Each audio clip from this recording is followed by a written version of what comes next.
Hello and welcome. So today's video is going to be all about Don Julius Caesar de Austria. Now, Don Julius Caesar de Austria was born in either 1584 or 1585. He was the illegitimate son of the Holy Roman Emperor Rudolf II and his mistress Katharina Strada. So even though he was illegitimate, Don Julius's father made sure he had a great education and a good position at court. Now, Don Julius suffered from schizophrenia, and I'm not saying that his schizophrenia caused him to do everything that he'd done. He could have just naturally been a really shitty person, but I don't think his schizophrenia would have helped matters, as in those days it wouldn't have been managed at all because they didn't have the medication that we have today to help it. So growing up, Don Julius would torture animals and behave aggressively towards his childhood companions. As he grew older, he began to drink and would go with his friends into the local towns and villages,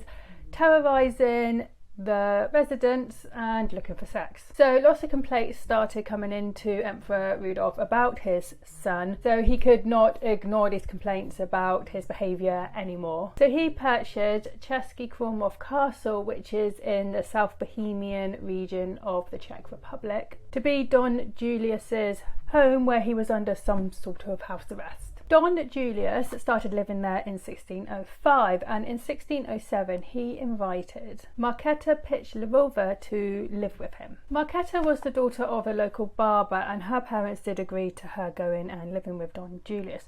But when Don Julius began to tire of Markéta, he would behave violently towards her and would often beat her and cut her. So after one possibly schizophrenic episode, Don Julius thought that he had killed Markéta. So he tossed her body out of a window, but Markéta wasn't dead and she did actually manage to survive. Local chronicler Václav Březin wrote of the incident: "She was so terribly damaged that she was no longer a single piece of body, and this condition she was thrown by him to the rocks. But it wasn't meant to be her last hour, because she fell on the rubbish heap which saved her life.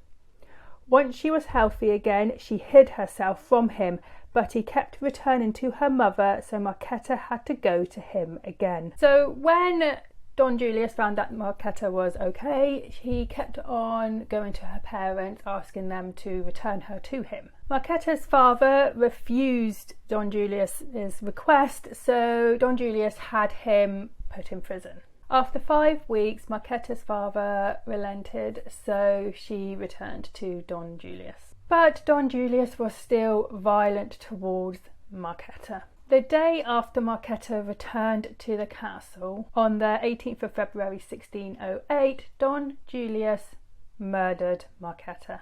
He then cut up her body. The chronicler Václav Březin said, "On the 18th of February, Julius, the awful tyrant and devil bastard of the emperor, did an incredibly terrible thing to his bed partner, the daughter of a barber, when he cut off her head and other parts of her body, and people had to put her into her coffin in single pieces." So Don Julius's father, Emperor Rudolf, did not even attempt to defend his son, instead ordering that Don Julius be imprisoned for the rest of his life. While in prison, Don Julius refused to wash and shave and even refused to eat. He would throw things around his room and out of the window and only sleep on the carpet. Don Julius died in prison on the 25th of June 1609, apparently from a ruptured ulcer. So that was the story of Don Julius Caesar de Austria. I hope you enjoyed this video. If you did, like and subscribe, and I'll see you next time. Bye.